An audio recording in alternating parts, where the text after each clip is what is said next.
呢份好，好咁。Well, I call the meeting to order. This is a subcommittee meeting. First, we will have to elect a chairman. Any nominations? Mr. Charles Mock. Thank you, Ms. Quat. I accept. Mr. Alvin Young seconds. Or you want to nominate someone else? I second you. Thank you. I accept. Any other nominations? I think that's it. Do we need a deputy chairman? No need. Let's invite the administration to come in. Thank you.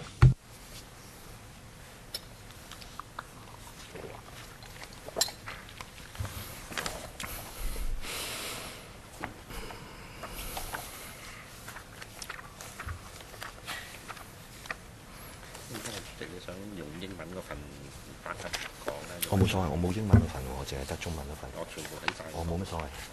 好啊，一陣逐條嗰陣時先。好好。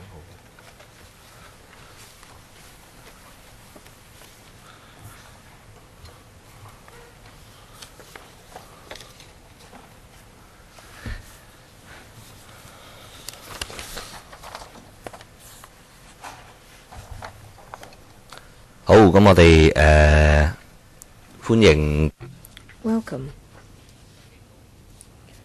Welcome representatives from the Commerce and Economic Development Bureau and the Communications Authority. We have Ms. Julina Chan, Mr. Billy Lam, Mr. Chaucer Leung, Ms. Linda Yu, Mr. Vincent Y. Well, do we hear from the Deputy Secretary? You will take us through the subsidiary legislation? Yes, I will just use 3 minutes or so to tell you about this proposed amendment. There are 4 pieces of subsidiary legislations, which is to specify 200 megahertz band between 900 and 1,800 megahertz band. Well, in relation to the reassignment of the 200 megahertz as well as the spectrum utilization fees, the CEDB and the Communications has in 2016 and 17 conducted 2 rounds of public consultation lasting altogether 7 months. We have also consulted the trade. We have collated the views in December on the 19th last year in relation to 19 megahertz and 1,800 megahertz reassignment and utilization fees. We have issued a joint statement saying that we've decided to adopt a hybrid administratively assigned market-based approach for the reassignment of the spectrum. In February this year, we have consulted the Innovation and Technology Broadcasting Panel. Following from that, we have made propositions to amend the law. First is in relation to amendment of 106Y, which is to assign a small amount of vacant megahertz for which will be subject to payment of the utilization fees, and also to round it up from 196 megahertz to 200 megahertz. And in relation to the method of determining the spectrum utilization fee of the 900 or 1,800 megahertz spectrum for the existing assignment, and it will be changed. We will also streamline the administrative approach. We will extend the period of existing assignments. The new reassignment period of 900 megahertz will start on the 12th of January 2021. So amendment to the 106AA is that the fees and the additional fees to be paid will be calculated on a pro rata basis. There are two different types of spectrum for assignment. Out of the 200 megahertz, there are two types. One is the right of first refusal spectrum. The other one is auction of spectrum. For the latter, 106 AC will have to be amended, that the method of determination of utilization fees for the auction spectrum will be done by auction. And in relation to the right of first refusal, they are all in the 1,800 megahertz. The utilization fees will be set by the Secretary. Under the new regulation, we have specified a method for determining the utilization fee. When these subsidiary legislations take effect, we will start the work of reassignment. We reckon that in the third quarter of this year, we will ask existing assignees to exercise their first right of refusal. Auction will take place at the end of this year. That is all for my presentation. We're happy to take questions. Well, Chairman, if you think it's necessary, I can ask my colleague to go over the joint statement again,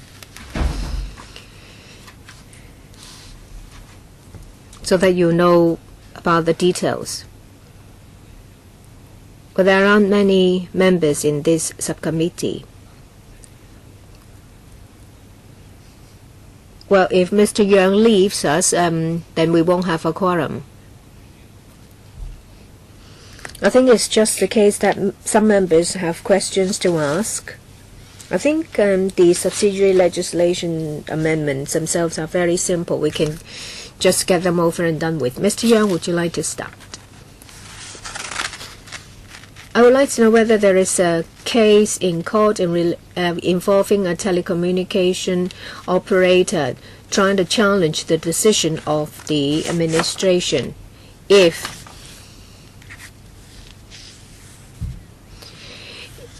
the court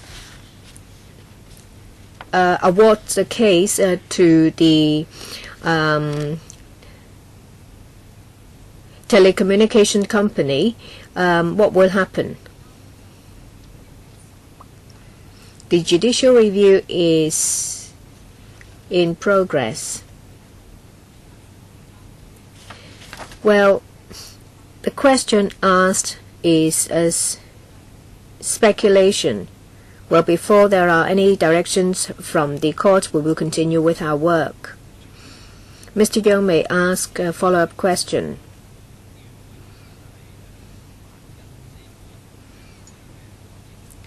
I think Mr. Young is asking if there is any contingency plan in place.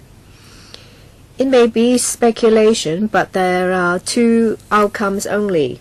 Nothing is changed, or something is changed, and there will be implications.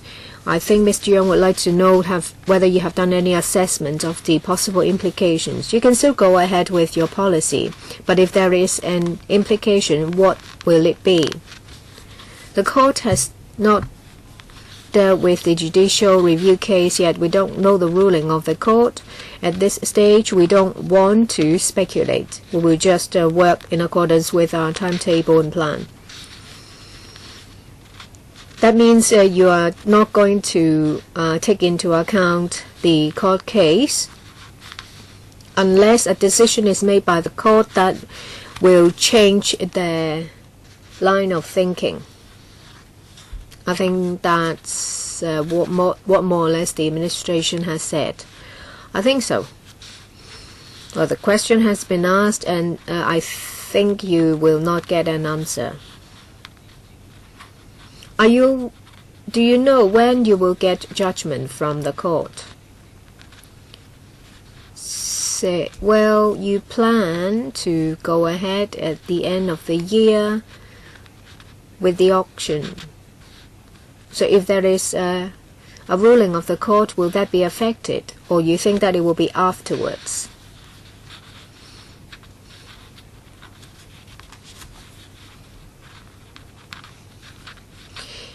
If a ruling is made before or after the auction, it may change the situation. But do you know roughly when the case will be heard and decided? Well, we don't know when there will be a ruling. We're in the middle of the judicial review. We have to, we still have on disclosure. If that is the case, it will take quite some time. I would like to change the topic. Paragraph 11. It says that it is to provide services to country parks.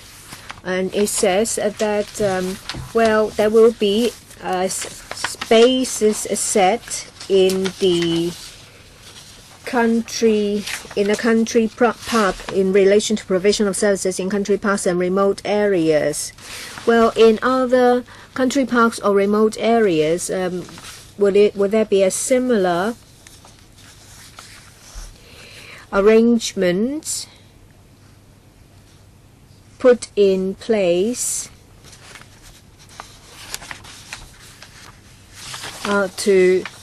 for the government to use hilltop sites? Well, when it comes to facilitating measures, it's not just limited to hilltops. In remote areas, we will have to identify structures for the installation of the equipment. Maybe old buildings already got some telecommunications equipment in place, or structures belonging to the water supplies department in remote areas. If we think that it is a suitable location, we will liaise with relevant department to charge a nominal rent to these telecommunications companies. Well, if we have suitable sites, and if telecommunication companies think they are suitable, we will try to help them. No, that's not what I asked. I was asking whether there is a table setting out a list of locations in, say, country parks or remote areas that telecommunication companies may use. Yes, as far as I can recall, there are 28 locations in country parks and remote areas that allow operators to set up their base stations to better cover the area.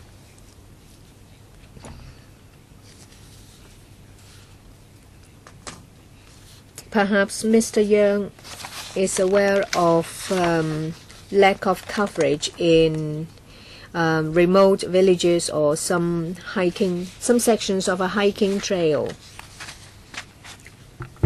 Some villages have to face this problem. So, like the refuse collection points and public toilets in villages have to be identified to be such locations.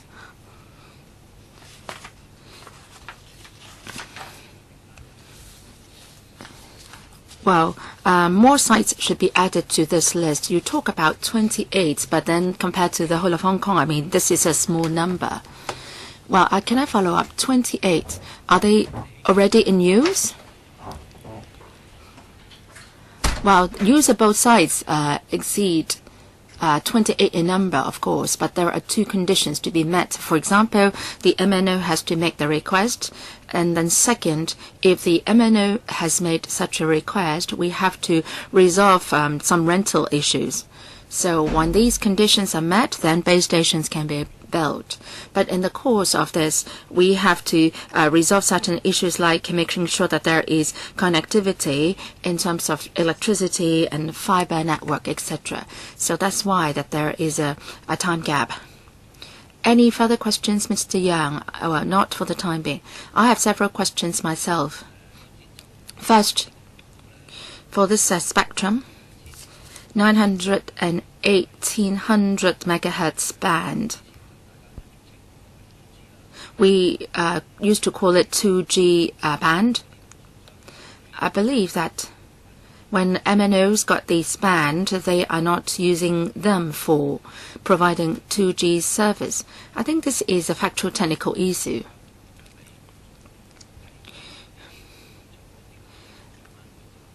For the OFCA, does it expect that these bands will be used for providing 3G and 4G services? They may not be related to 5G services currently being discussed. So can we confirm this fact first? They will be reformed and used for provision of 3G and 4G services. Yes, Chairman, you have been right.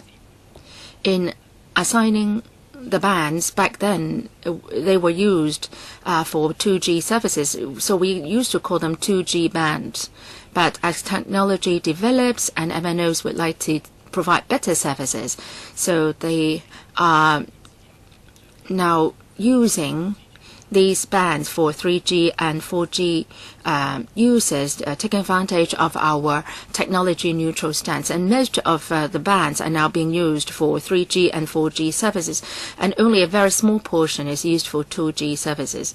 So after the reassignment, the MNOs will continue to use such bands or spectrums for higher generation mobile services. Maybe 5G service can also be used for in these bands. And well, we do not rule out the possibility of refarming. Maybe even 6G services.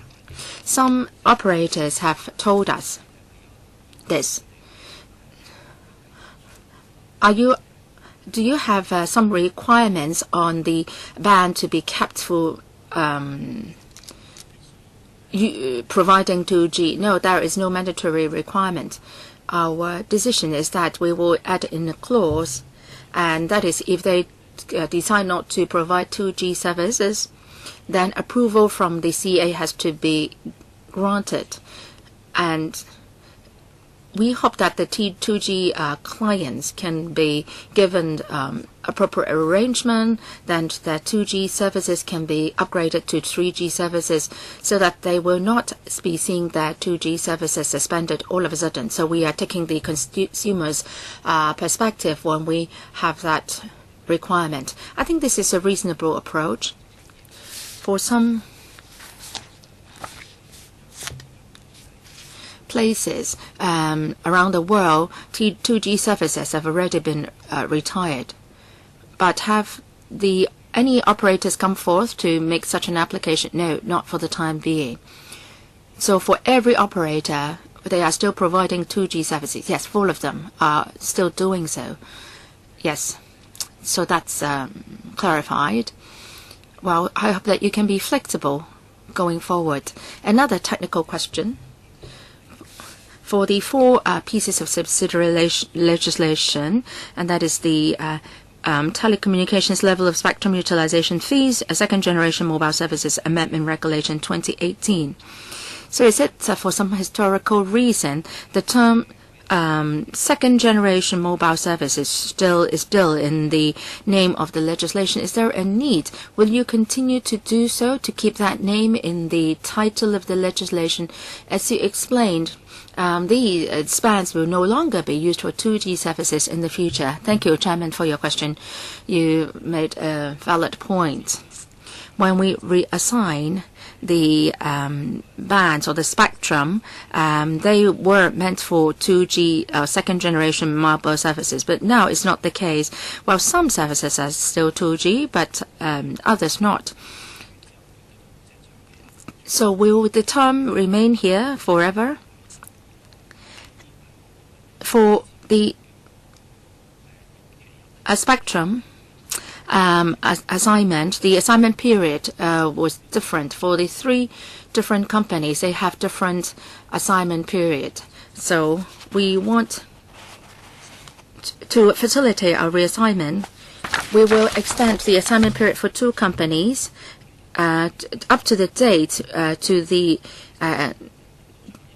to align with the assignment period of the other company, because for every company we have a 20 megahertz times 4 assigned to them. So we would like to align the commencement date for the next assignment exercise. So the assignment period for 2 companies will be extended to be in line with that of the third company. So that's the purpose of the legislation. Now, by January 2021, this regulation will actually be not valid, and we will further consider whether this regulation will be repealed. DOJ colleagues can supplement. So this regulation will be enforced for only a short time. So in the future, we will not have legislation with the name of, say, second generation mobile services, etc. Do we have any legislation which bear the name of a third generation or fourth generation? Well, for the CDMA, we still have that term. Well, because we have a technology neutral stance, right? Yes, you see that for the fourth regulation, we would use the term administratively assigned spectrum in the 1800 megahertz band. We will name the band itself. The usage will not be spelled out any further. So just like to clarify the situation. My last question, as we know that for this these spectrums, they will be auctioned towards the end of the year, and going forward there will be some other spectrums which will be auctioned, because last evening there was a press release issued, and then we have been talking about 5G, 3.5 gigahertz and 628 gigahertz will be auctioned as well in the future. Now there has been a suggestion which goes like this. The government will be auctioning off whenever a band is made available. So for companies which like to bid for this bands, then they are not, they don't have the whole picture. So every time they would like to get as much bands as possible.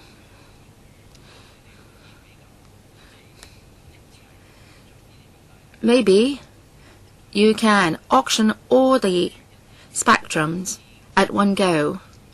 Then for the operators, they will be in a better position to do their planning, because they will know what is up for grabs.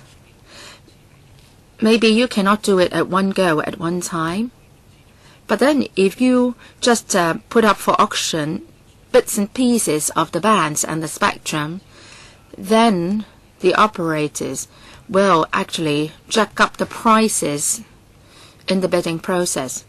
As a result, the consumers will have to shoulder a higher cost, because the cost will be passed on to the consumers.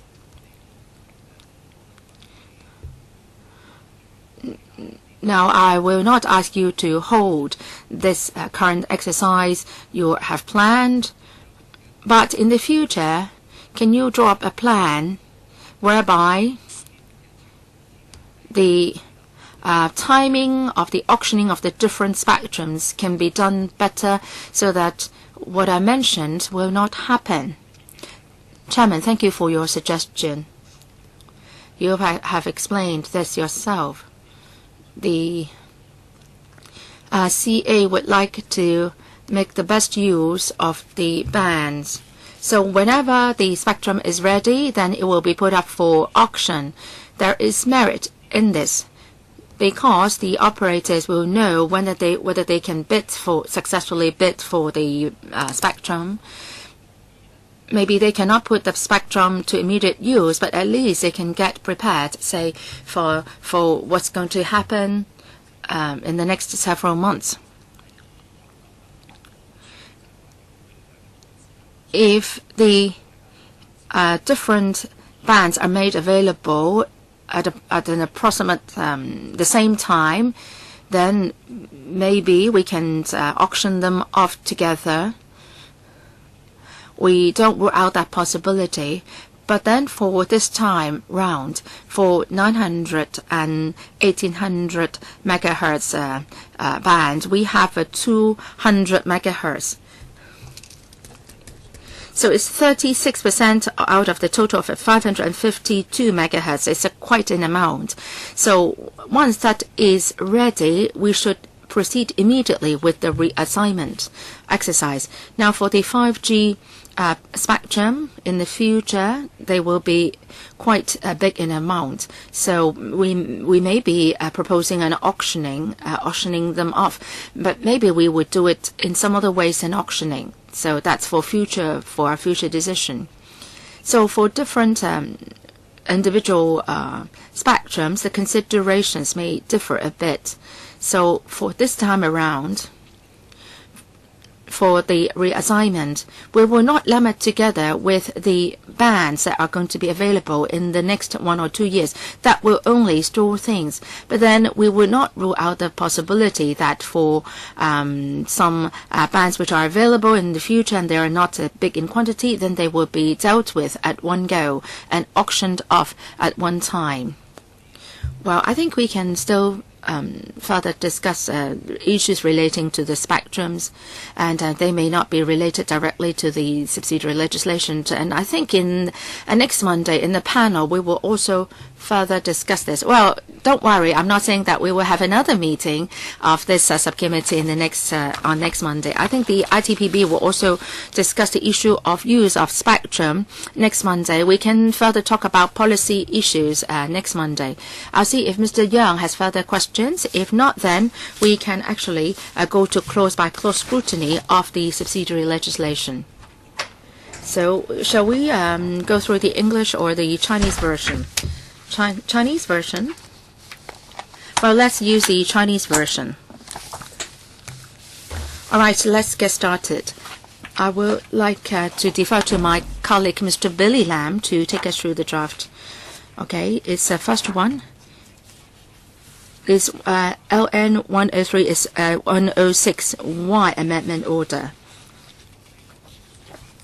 For 900 and 1800 megahertz band, there are a total of 200 megahertz, and 1.4 of them are not designated bands, which comes with a fees. For all the others, they come with a fee. So for this is to designate a fee for the 1.2 megahertz. So it's listed in Part 2B of the schedule. No problem. All right, the next one is LN 104, and that is to amend is the telecommunications level of spectrum utilization fee second generation mobile services regulation amendment. So this is to specify the SUF for 900 and 1800 megahertz per band. And in Section 3, Section 2, it says that the regulation applies into the current assignment exercise for 900 megahertz that is applicable before 11th of January 2021, and for the 1800 megahertz band, this regulation applies up to the date of 29th of September 2021.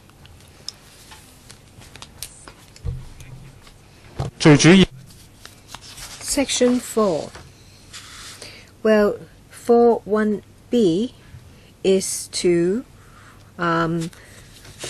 dispense with the word remaining and replace it with 6th to the 15th. Under 106AA, it doesn't specify what are the remaining years. Well, there will be an administrative assignment to slightly extend the period to align them, so we will have to specify that it will be the 6th to the 15th. After that, we have added 4.1c. 4.1c specifies the spectrum utilization fee, determination fee for the 15th year. It will be done on a pro rata basis because it's been extended. No questions? No. Next is LN 105, which is to amend the Telecommunications determining spectrum utilization fees by auction regulation. Well, it has already specified a method for determining spectrum utilization fee for auction spectrum. You see an amendment under 3AAC. We have added 1AAD, 1AAE, and 1AAF. 1AAD stipulates that the auction spectrum in 900 megahertz and 1AAE is the auction spectrum in 1800 megahertz, and 1AAF is that in the 1800 megahertz there are some right of first refusal spectrum. If the assignee does not exercises the right, then there is a chance that some spectrum will be available for auction, and 106AC will apply. Under, well, we will also add 3B and C. 3B and C. That is in relation to the use of spectrum in country parks as well as remote areas. There is no need to pay the utilization fee. And the new 3C, well, the Secretary decides that in the new assignment period, it can be paid in a lump sum or by annual installment over 15 years. That is 3C. It says that there will be this choice. If annual installment is chosen, there will be the lump sum divided by 15 and add 2.5% increase from the second year onwards. So it's not interest free. No, it's not. We've also added Schedule 2 and Schedule 3. Schedule 2 are the auction bands in 900 megahertz, and Schedule 3 are those in the 1800 megahertz band. Well, the 2.5% is not interest. What is it then? That is just to reflect the time value of the spectrum.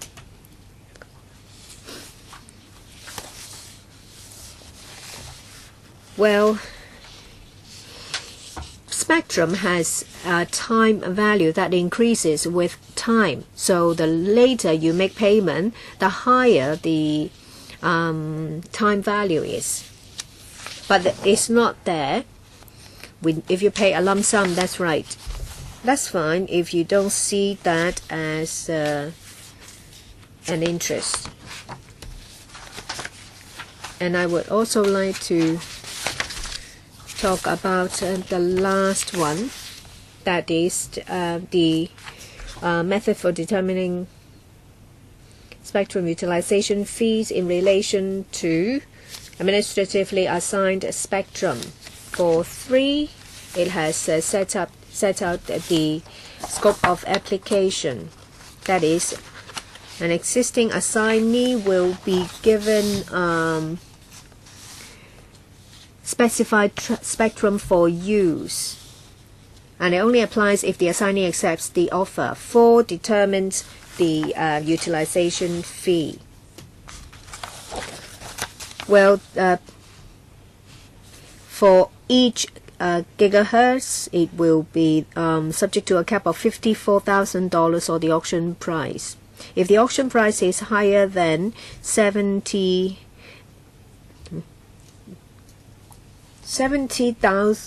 million, then they will only have to pay 70 million for megahertz. 5 is the payment. It can be paid in a lump sum or by annual installment. Lastly is the schedule. That is in the 1800 megahertz and the bands with right of first refusal. That's all. Any questions? I think that's it for the clause by clause. I think we've completed with the clause by clause, and if you refer to the timetable, I would defer to the clerk.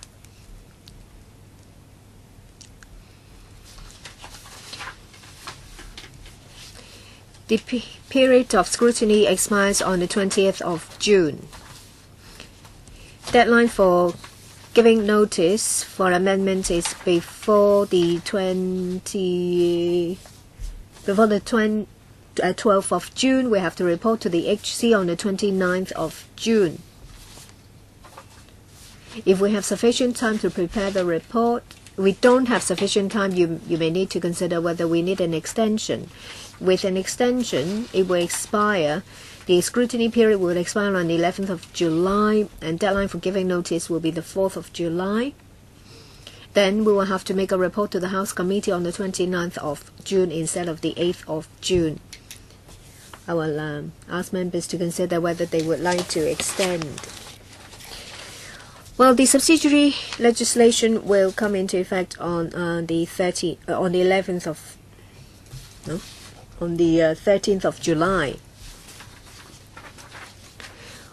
I don't think it will make much of a difference. Well, you mentioned about the 2.5%. The way it's calculated is based on the latest medium-term inflation, baseline inflation. Any views in relation to all these issues? I don't think members will propose amendment. It's rather direct. Well, it's decided to extend the scrutiny period. There are no objections. There is no need for a second meeting. Meeting is adjourned. Thank you. Thank you very much.